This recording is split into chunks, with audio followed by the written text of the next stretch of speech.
এক নদীর তীরে ছিল এক বিশাল জাম গাছ। সেখানে এক চতুর বানর বাস করত।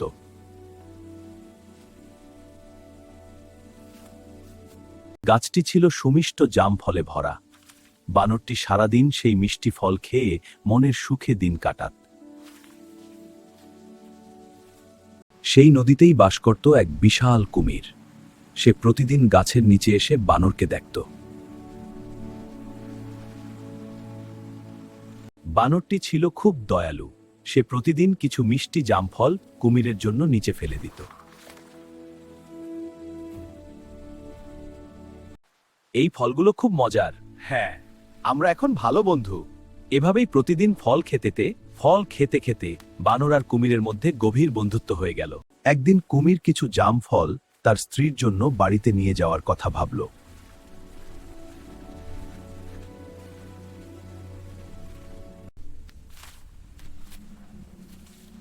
যে বানর প্রতিদিন এমন মিষ্টি ফল খায়, তার কলিজা না জানি কত মিষ্টি হবে।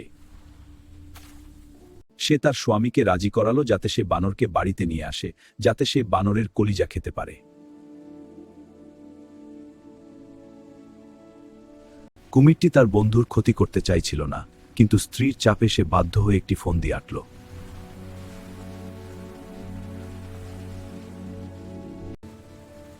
বন্ধু, আজ আমার স্ত্রী তোমাকে দাওয়াত দিয়েছে, চলো আজ আমাদের বাড়িতে গিয়ে খাওয়া দাওয়া করবে। সত্যি? তাহলে চলো। বানরটি সরল বিশ্বাসে কুমিরের পিঠে চড়ে বসল। তারা নদীর মাঝখানের দিকে এগিয়ে চলল।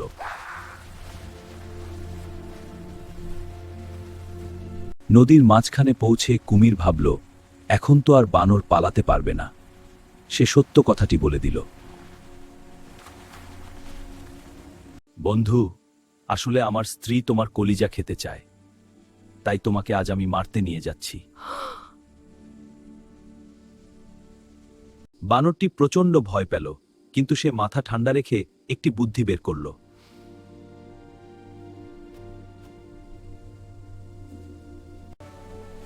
আরে বন্ধু, আগে কেন বললে না? আমি তো আমার কলিজা গাছের কোটর রেখে এসেছি।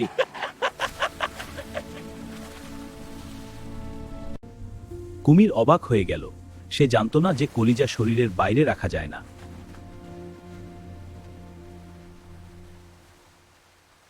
চলো বন্ধু, তাড়াতাড়ি ফিরে যাই।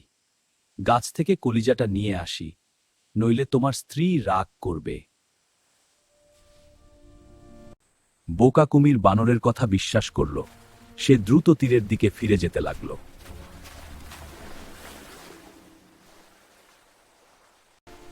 বানর মনে মনে ভয় পাচ্ছিল, কিন্তু সে বাইরে খুব শান্ত থাকার ভান করল।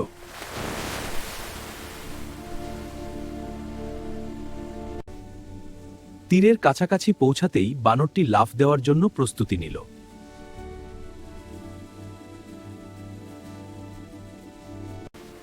পাড়ে পৌঁছানো মাত্রই বানরটি এক বিশাল লাফ দিয়ে গাছের উঁচু ডালে চড়ে বসল। নিরাপদ আশ্রয়ে পৌঁছে বানরটি দীর্ঘ শ্বাস ফেলল। সে আজ নিশ্চিত মৃত্যুর হাত থেকে বেঁচে গেল।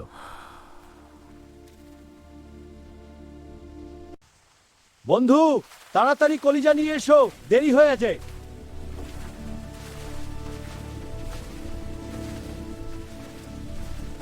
রে বোকা কুমির, কলিজা কি কখনো শরীরের বাইরে থাকে? তুই আমার বন্ধু হয়ে আমাকে মারতে চেয়েছিস? কুমির নিজের ভুল বুঝতে পারল। সে লজ্জিত হয়ে মাথা নিচু করে রইল।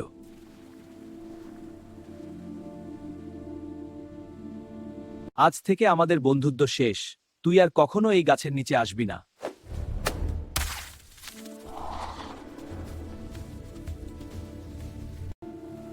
কুমিরটি একা হয়ে গেল। সে তার একমাত্র ভালো বন্ধুকে হারিয়ে ফেলল।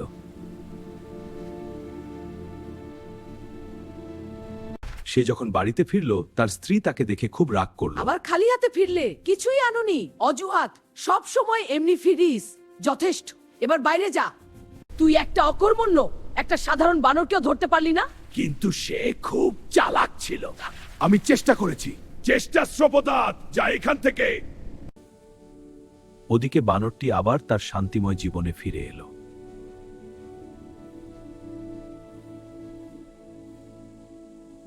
সে বনের অন্য প্রাণীদেরও কুমিরের বিশ্বাসঘাতকতার কথা জানিয়ে দিল।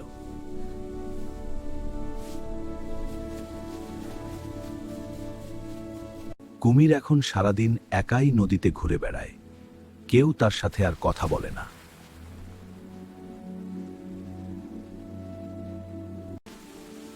ঝড় বৃষ্টির দিনেও বানরটি তার গাছে নিরাপদ ছিল।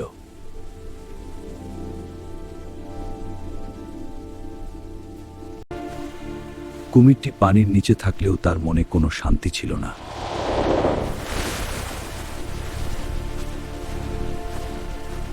বানরটি এখন নতুন বন্ধুদের সাথে মিলেমিশে থাকে, কিন্তু সে আগের চেয়ে অনেক বেশি সতর্ক।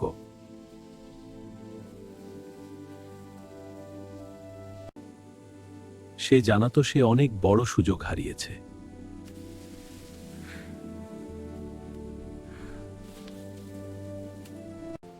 জীবন তার নিজস্ব গতিতে চলতে থাকে, কিন্তু শিক্ষাটি সবার মনে থেকে যায়।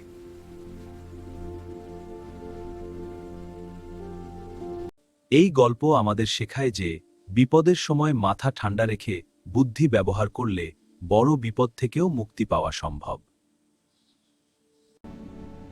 আর বিশ্বাসঘাতকতার ফল সবসময় একাকিত্ব।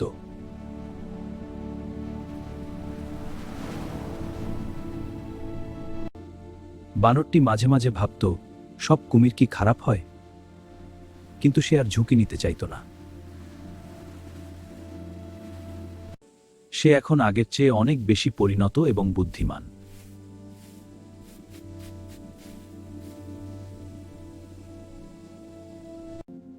কুমিরটিও মাঝে মাঝে দূর থেকে বানরকে দেখত এবং তার পুরনো দিনের কথা মনে করে চোখের পানি ফেলত।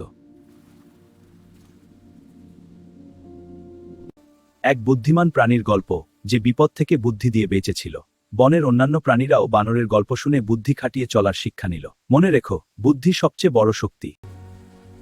সময় বয়ে চলল, কিন্তু সেই জাম গাছ এবং বানর ও কুমিরের গল্প অমর হয়ে রইল। এটা কোনো শান্তির জায়গা না। আমি আরো ভালো করার চেষ্টা করছি। কুমিরটি তার স্ত্রীর জন্য অনেক কিছু করার চেষ্টা করলেও তাদের জীবনে কোনো শান্তি ফিরে এলো না। বানরটিও মাঝে মাঝে ভাবত, সেই মিষ্টি ফলগুলো হয়তো একাকিত্ব দূর করতে পারে, কিন্তু বিশ্বাস আর ফিরে পাওয়া সম্ভব নয়।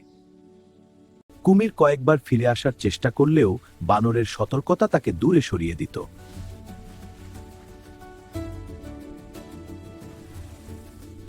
এই জঙ্গল এখন নিরাপদ এবং সবাই মিলেমিশে থাকে।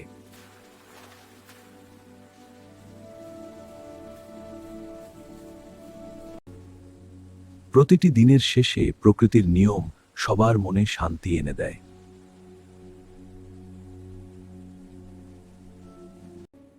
সমতার লোভে পড়ে কুমিরটি তার রাজত্ব এবং সম্মান সব হারিয়ে ফেলল।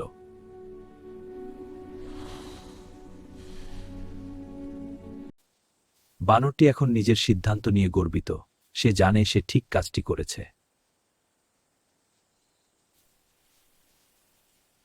ভুল পথে চলার ফল সবসময় করুণ হয় এবং তাদের জীবন এখন এক নীরব অনুশোচনার গল্প। জীবন তার গতিতে চলতে থাকে, কিন্তু নীতিশিক্ষাটি সবার মনে চিরন্তন হয়ে থাকে।